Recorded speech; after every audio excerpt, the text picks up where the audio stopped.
Welcome back. It's now time for Midday Sports. Trinidadian Jaden Seals says he was pleased with the overall performance of the West Indies team following their victory in the second ODI against Bangladesh to take an unbeatable 2-0 lead in their three-match series.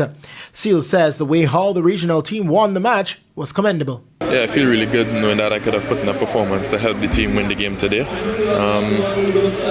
Was pleased with the way that the boys handled themselves with the ball, and then in the end they were the bat. It's a three-match series to get it done in 2 matches. How do you feel about that also? Yeah, that was something that we spoke about coming into this series. We have won the first game of series before and let the second one slip, and then had to play like a final for the third one. So to get over the line today was something that we worked really hard on, and getting the job done was a pleasing feeling for all of us. Bangladesh were in early trouble after being asked to bat first, as at one point they were 54 for 3. Mahmudullah top scored with 62, while getting support from Tazid Ahmed 46 and Tazim Saqib 45. Seals was the chief wicket taker for the Windies, taking 4 for 22. Gudakesh Moti had 2 for 36.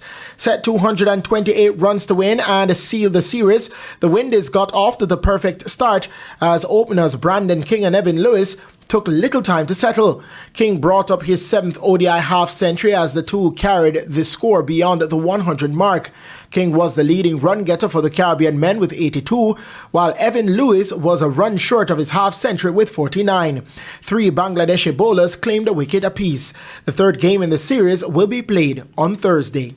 Olympians oblique Seville and Nikisha Pryce are the latest Jamaicans to sign for the Michael Johnson-led Grand Slam Track League.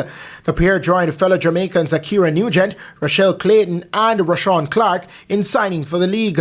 Seville, who ended 8th in the Paris Olympic men's 100-meter final, also had 4th place finishes in the 100 at the 2022 and 2023 World Championships. He was also a member of Jamaica's bronze medal winning sprint relay team at the 2023 World Championships in Budapest, Hungary. Pryce, who won the 400-meter national titles in 2023 and 2024, also had a strong collegiate career that culminated in her becoming the NCAA 400-meter champion, breaking the NCAA record and a Jamaican national record with her 48.89 seconds performance.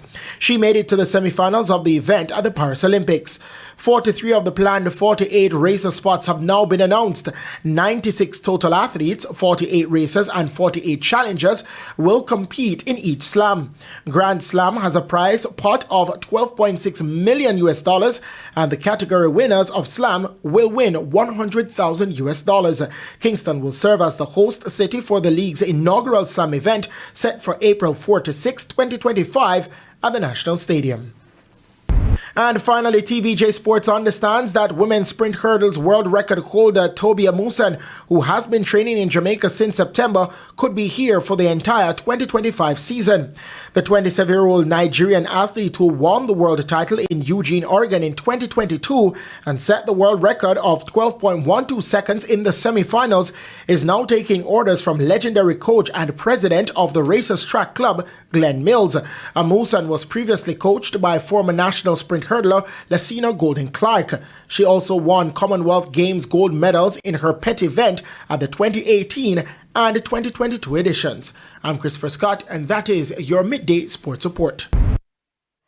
Thank you, Christopher. And that concludes the Midday News Package. I'm Kerry-Ann Simpson. Join us at 7 for primetime news. On behalf of the news, sports, and production teams, good afternoon.